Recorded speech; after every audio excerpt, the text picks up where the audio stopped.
Assalamualaikum, saya Floriana Kumala Putri, Ketua DPC Pormiki Purbalingga.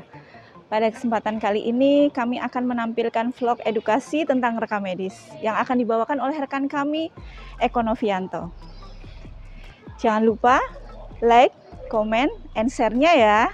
Terima kasih. Halo Mbak Putri. Halo Pak Eko. Selamat siang. Selamat siang.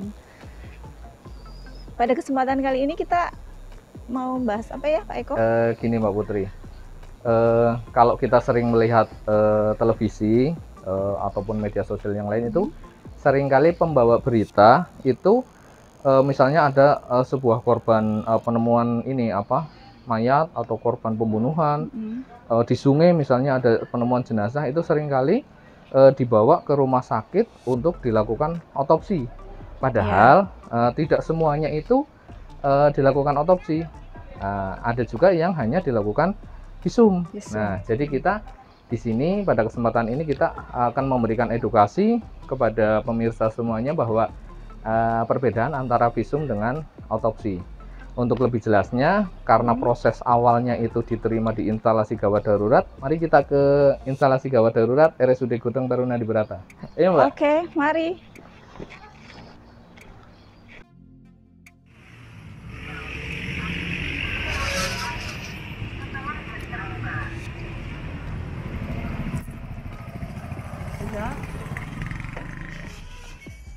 Istilah visum ataupun otopsi seringkali atau kerap kali diangkat pihak kepolisian maupun pewarta berita tentang pembuktian baik itu secara medis maupun ilmiah. Nah, berbicara tentang visum maupun otopsi tentu mempunyai perbedaan. Namun tak sedikit orang yang dapat membedakan kedua proses medis yang dilakukan oleh ahli forensik ini. Visum itu dilakukan pada luar tubuh, bisa dilakukan pada mereka yang hidup maupun meninggal. Namun otopsi hanya dapat dilakukan pada mereka yang sudah meninggal. Visum itu dari luar, apa yang nampak saja dilakukan. Kalau otopsi untuk melihat lebih jauh kedalaman, misalnya dipukul, apakah tulangnya patah, seperti apa patahnya, atau luka ditusuk, mana organ dalam yang terkena. Dari luar tidak nampak, sedangkan korban meninggal. Jadi untuk mengetahui korban meninggal secara medis, dibuatlah visum yang memiliki kepanjangan yaitu visum et repertum. Artinya keterangan yang dibuat oleh dokter atas permintaan penyidik yang berwenang, yaitu aparat penegak hukum. Ini bisa menjadi salah satu alat bukti yang sah di mata hukum, karena di dalamnya memuat keterangan atau pendapat dokter mengenai hasil pemeriksaan medis tersebut yang tertuang di dalam bagian kesimpulannya. Kemudian berbicara tentang otopsi, untuk membuktikan cara meninggalnya seseorang atau penyebab kematian seseorang. Biasanya otopsi diadakan karena masih adanya misteri atas meninggalnya seseorang. Otopsi juga biasanya dilakukan jika ada hal-hal yang tidak terduga menyelimuti kematian seseorang. Otopsi juga biasanya dirujuk oleh keinginan pihak-pihak berwajib, seperti polisi yang diharuskan menindaklanjuti hal tersebut karena berdampak untuk kelanjutan pada kasus kematian seseorang. Otopsi sendiri ada otopsi klinis dan otopsi forensik. Untuk otopsi klinis dilakukan untuk sebuah penelitian yang dilegalkan dalam bidang keilmuan oleh patolog atau dokter lain atas permintaan dokter yang merawat jenazah tersebut untuk tujuan pelajaran dan riset.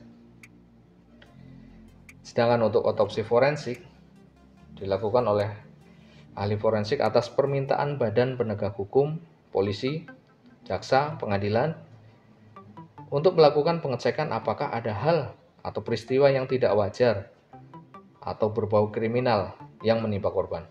Dalam kasus kriminal, biasanya terdapat dokter khusus yang memang disediakan untuk otopsi mayat untuk mendapatkan hasil yang akurat.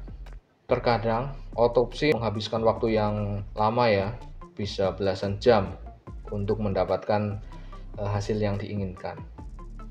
Masih banyak keluarga jenazah yang enggan melakukannya. Biasanya dari faktor agama yang melarang dilakukan pembedahan pada tubuh mayat. Terkadang mereka beranggapan kalau organ tubuhnya diambil. Sebetulnya itu tidak benar. Karena sebetulnya setelah organ-organ tersebut diperiksa untuk mengetahui penyebab kematiannya, organ akan dikembalikan, setelah itu akan dijahit kembali. Jadi demikian kita sudah berbicara tentang visum dan otopsi ya. Jadi tidak semua rumah sakit bisa melakukan otopsi. Kalau untuk rumah sakit kami sendiri sementara ini hanya melakukan visum sesuai dengan permintaan dari aparat penegak hukum. Semoga apa yang kami sampaikan bermanfaat, khususnya untuk tenaga kesehatan. Jangan sampai ada salah kaprah lagi. Kemudian untuk media, untuk pemberitaan yang lain, dengan adanya vlog edukasi ini semoga bisa membedakan mana yang divisum dan mana yang diotopsi. Access granted.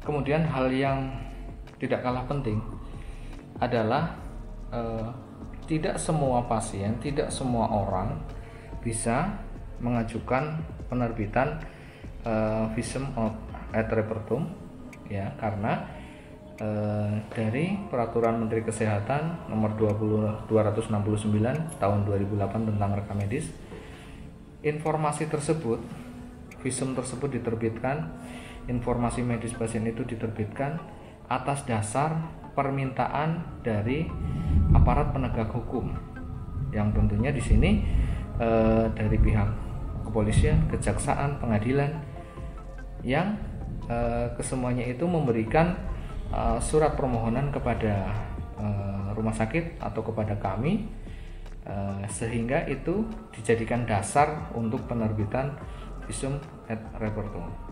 Jadi apabila rekan-rekan menemui ada tetangga, ada kerabat yang sekiranya memerlukan visum et repertum, rekan-rekan selain datang ke instalasi pelayanan kesehatan, juga rekan-rekan harus melaporkan kejadian itu kepada pihak kepolisian.